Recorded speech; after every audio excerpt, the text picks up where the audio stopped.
La viticulture, un secteur agricole à mi-chemin entre innovation et tradition, respect des pratiques culturelles et rupture technologique. Il existe une tâche dans le milieu viticole, indispensable pour le bien-être des vignes, mais qui se trouve aujourd'hui au cœur des débats, le désherbage. On est obligé de maîtriser les adventices dans une vigne parce qu'on aurait une concurrence hydrique et azotée trop importante.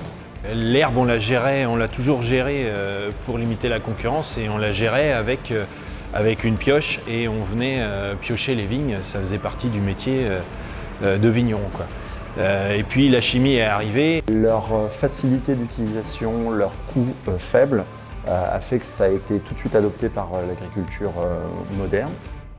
L'utilisation des herbicides pour effectuer le désherbage de la vigne est remis en cause depuis plusieurs années, en France et dans le monde, par les politiques publiques et les consommateurs. Les itinéraires de désherbage viticole sont donc modifiés, et une des principales alternatives au désherbage chimique reste son alternative historique, présente bien avant l'arrivée des produits de synthèse. Il s'agit du désherbage mécanique.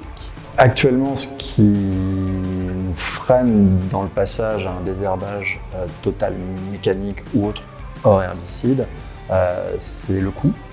Et ensuite, c'est le besoin en main-d'œuvre. Et là, on a de plus en plus de mal à recruter des collaborateurs qui sont formés ou compétents. Il y a quelques années, de nouveaux acteurs sont apparus, permettant de redistribuer les cartes en faveur du désherbage mécanique, et pouvant répondre aux problématiques de main-d'œuvre et de pénibilité au travail. Il s'agit de la robotique viticole.